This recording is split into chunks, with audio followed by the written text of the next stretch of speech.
Hey there everybody, welcome to the channel. Today we're diving deep into a topic that's incredibly important in ensuring that all students have access to quality education. We're talking about the Individuals with Disabilities Education Act, or IDEA, and more specifically, the different disability categories it outlines. Welcome to our deep dive into the categories of disability as defined by the Individuals with Disabilities Education Act, or IDEA.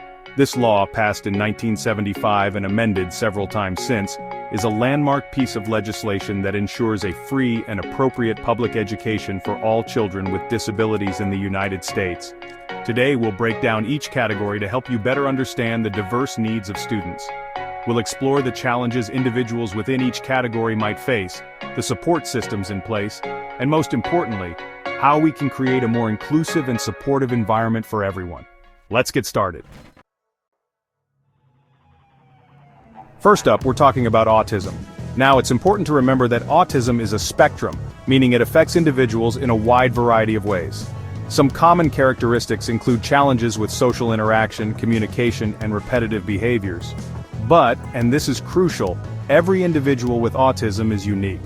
They have their own strengths, talents, and ways of experiencing the world. The beauty of IDEA is that it recognizes this diversity. It understands that a one-size-fits-all approach to education simply doesn't work. That's why IDEA ensures that students with autism receive individualized education programs, or IEPs, tailored to their specific needs. These plans are developed collaboratively with parents, teachers, and specialists, ensuring that each student has the support they need to thrive. Next, we're tackling a unique and often misunderstood disability category: deaf-blindness. Now, as the name suggests, this category encompasses individuals who experience a combination of both hearing and visual impairments. It's crucial to understand that deaf-blindness doesn't necessarily mean complete deafness or blindness. It can range in severity, and individuals may have varying degrees of both senses. Educating students who are deaf-blind presents unique challenges, requiring specialized communication methods, adaptive equipment, and individualized instruction.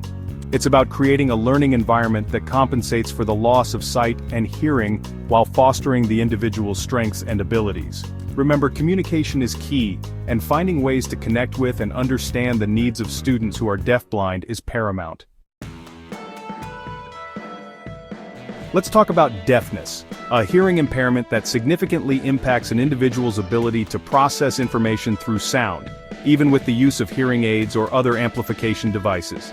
Now, it's important to distinguish between deafness and hard of hearing. While both fall under the umbrella of hearing loss, deafness implies a more profound loss that makes processing spoken language through hearing alone incredibly difficult. For students who are deaf, access to visual learning tools, sign language interpretation, and assistive technology is crucial.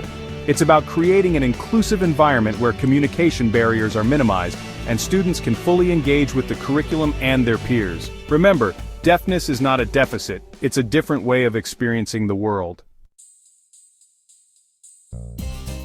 Chapter 4. Emotional disturbance is a complex category that encompasses a wide range of emotional and behavioral disorders that impact a student's ability to learn and function effectively in school. This can manifest in various ways, such as anxiety disorders, depression, bipolar disorder, obsessive-compulsive disorder, and more. It's crucial to approach students with emotional disturbances with empathy and understanding. Their behaviors are often a way of communicating unmet needs or underlying emotional struggles. IDEA emphasizes the need for positive behavioral interventions and support, counseling services, and a supportive school environment to help these students thrive. Chapter 5. Now, we'll delve into hearing impairments, which encompass a wide spectrum of hearing loss, from mild to profound. This category includes individuals who may be hard of hearing or have unilateral or bilateral hearing loss. It's important to note that the degree of impact on a student's education can vary significantly depending on the severity, type of loss, and the age of onset. For some students, accommodations like preferential seating, assistive listening devices, and captioned videos can make a world of difference. Others might require sign language interpretation or specialized educational approaches.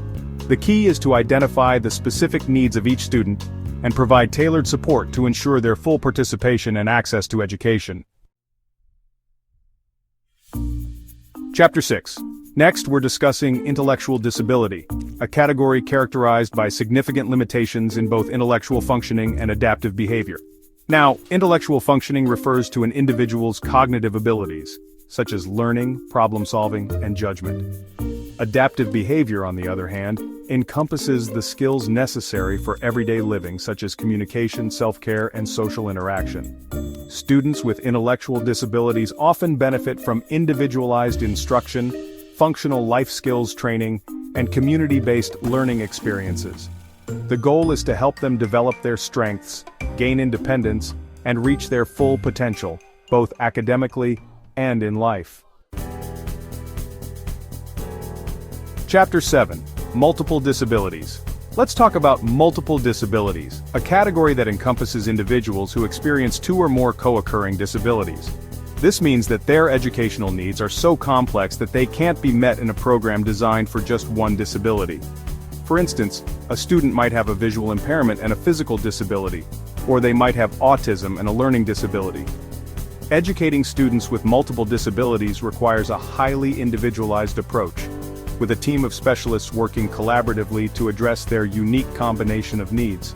This might involve a blend of therapies, assistive technologies, and adapted learning materials. The key is to create a flexible and responsive learning environment that empowers these students to learn and grow. Chapter 8. Orthopedic impairment. Now, we're turning our attention to orthopedic impairment, a category that encompasses a wide range of physical disabilities that affect a student's mobility, fine motor skills, and overall physical functioning. This can include conditions like cerebral palsy, spina bifida, muscular dystrophy, and limb deficiencies. For students with orthopedic impairments, access is key. This means ensuring that schools and classrooms are physically accessible, providing adaptive equipment and assistive technology, and fostering an inclusive environment where students feel comfortable and supported. Chapter 9. Other health impairment. We're now exploring the category of other health impairment, a broad category that encompasses a wide range of chronic or acute health conditions that can adversely affect a student's educational performance. This can include conditions like asthma, ADHD, diabetes, epilepsy, heart conditions, and more. The key takeaway here is that these health conditions can significantly impact a student's energy levels, attention span, and ability to participate fully in school activities. IDEA ensures that these students receive appropriate accommodations and supports, such as medication administration, access to health services, and modifications to the school schedule or environment to ensure their well-being and academic success. Next up, we're discussing specific learning disability, a category that encompasses a range of disorders that affect a student's ability to acquire and apply academic skills. This can include dyslexia, which affects reading, dysgraphia, affecting writing, dyscalculia, which impacts math, and auditory processing disorder, affecting the processing of sounds. The important thing to remember about specific learning disabilities is that they are not indicative of a student's overall intelligence. With the right support, such as specialized instruction, assistive technology, and accommodations like extra time on tests or assignments, students with specific learning disabilities can thrive academically and reach their full potential. Chapter 11. Let's talk about speech or language impairment, a category that encompasses a wide range of communication disorders that affect a student's ability to effectively communicate and understand spoken language. This can include articulation disorders, which involve difficulty pronouncing sounds, fluency disorders like stuttering, voice disorders that affect the quality or pitch of the voice, and language disorders, which involve difficulty understanding or using language. For students with speech or language impairments, early intervention and ongoing support from speech-language pathologists are crucial. These professionals play a vital role in assessing, diagnosing, and providing therapy to help students develop their communication skills and participate fully in the classroom. Chapter 12. Now, we're addressing traumatic brain injury, a category that encompasses acquired brain injuries caused by external physical forces, such as a fall car accident or sports injury. These injuries can result in a wide range of physical, cognitive, emotional, and behavioral effects, depending on the severity and location of the injury.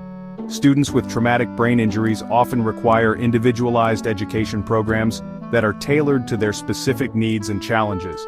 This might include accommodations like reduced workloads, modified assignments, assistive technology, and counseling services. The key is to provide a supportive and understanding learning environment that promotes healing, recovery, and academic progress. Chapter 13. Finally, we're discussing visual impairment including blindness, a category that encompasses a wide range of vision loss, from partial sight to complete blindness. It's important to remember that even within this category, there's a great deal of diversity in terms of the severity, type, and impact of vision loss. For students with visual impairments, access to specialized materials, assistive technology, and orientation and mobility training is essential. This might include braille materials, large print books, screen readers, tactile graphics, and mobility canes. The goal is to create a learning environment that is accessible, inclusive, and empowers students to learn and thrive despite their visual challenges. Thank you for joining us on this educational journey through the categories of disability under IDEA. It's been quite a journey, hasn't it? From autism to visual impairments, we've covered a lot of ground, exploring the diverse needs and strengths of learners with disabilities. We hope this video has provided you with a clearer understanding of the diverse needs of students and the importance of creating an inclusive and equitable educational system for all. Remember, IDEA isn't just about legal compliance. It's about fostering a sense of belonging, empowering every student to reach their full potential, and building a brighter future for everyone. Don't forget to like, share, and subscribe for more informative content. And as always, stay curious, keep learning, and let's work together to build a world where every student feels seen, heard, and valued.